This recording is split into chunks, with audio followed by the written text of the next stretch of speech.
Not sure if you guys saw this in the news. Families fume over pathetic meals for American forces in Trump's war. A picture of a gray slab of mystery meat has sparked outrage. Look at what the fuck we are serving the troops. What the fuck is that, man?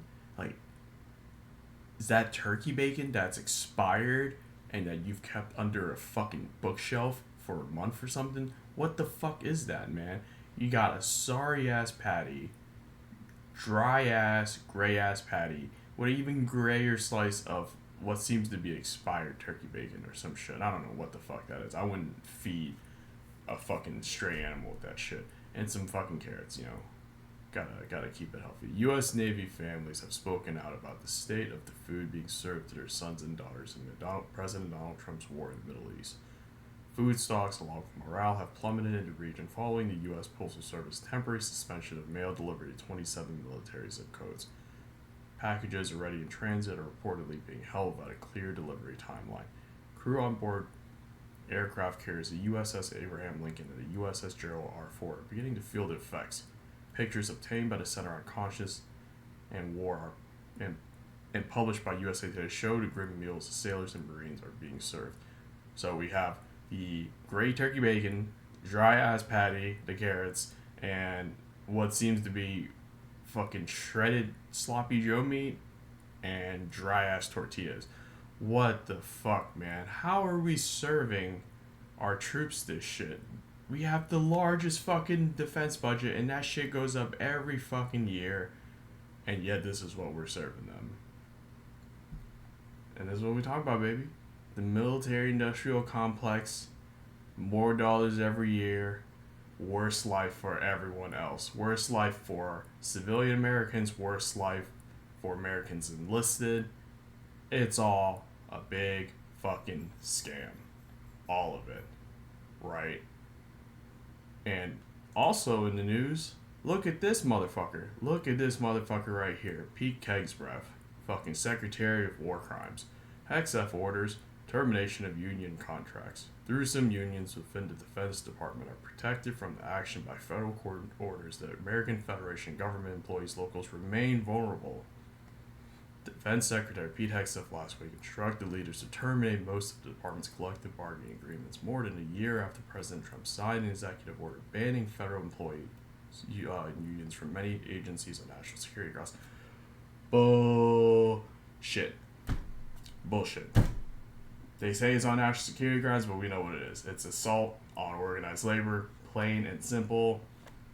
Trump hates Americans. They hate people that work for a fucking living, and that includes the people that work for the U.S. military. They fucking hate everyone. There's so much disdain.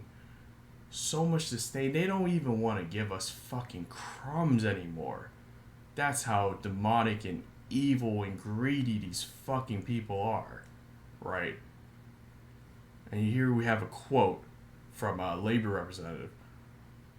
For 50 years, these employees have exercised their union rights under several administrations during a global pandemic and throughout peacetime and wartime, including our most recent conflict with Iran. To rip up the union contracts of civilian employees after touting a successful ceasefire in the Middle East is not only a slap in the face to employees who supported those efforts, but again proves that this action has nothing to do with national security and everything to do with silencing workers' voices. That is right on the money. And it's all about the money. They want us to have less money.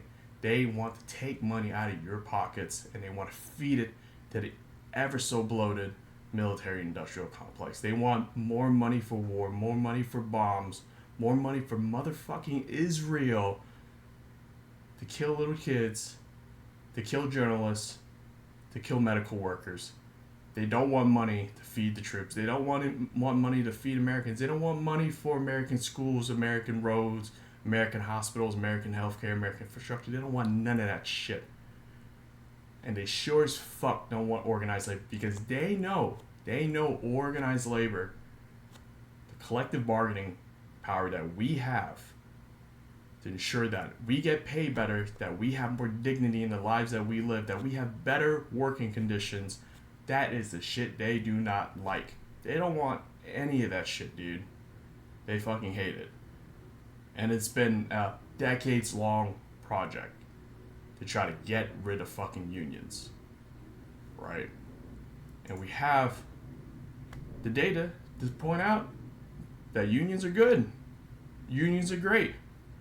New report details the benefits of unions to workers, communities, and democracy.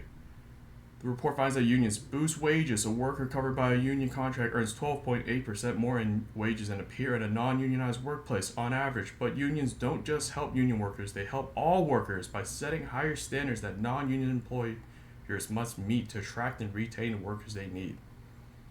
Narrow racial and gender wage gaps. On average, Hispanic and black workers represented by a union are paid 16.4% and 12.6% more, respectively, than their non-unionized Hispanic and black peers. The wages of women represented by a union are 9.8% higher than those of non-unionized women. Unionization rates unionization varies widely by states, ranging from 3% in South Carolina to 25.5% in Hawaii. This report finds a range of benefits in 17 states with high union density, including higher incomes, greater access to unemployment insurance and health insurance, more spending on education, greater access to paid sick leave, fewer voting restriction laws. Listen, guys. Listen, ladies and gentlemen.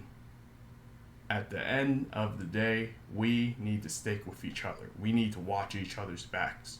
We need to develop class consciousness and solidarity with each other. Because I'll tell you what, all the billionaires know about this. They know about it. They're standing with each other. Absolutely. They might have their ideological differences. They might hate, their fellow billionaire peers. But guess what? They absolutely have solidarity for each other. Because they know it's in their benefit to stand with each other. And it's also in their benefit when working people that have to work for a living, are at each other's throats. Because that means that we won't worry about collective bargaining. We won't worry about trying to join a union. Because we're all just looking out for ourselves, thinking that, we'll get the highest pay so long as we backstab our fellow workers, so long as we work as hard as we can. But we all know it's a fucking scam. America is the land of a motherfucking scam. And we have the chief con artist in office, the highest office right now. Stay strong, ladies and gentlemen.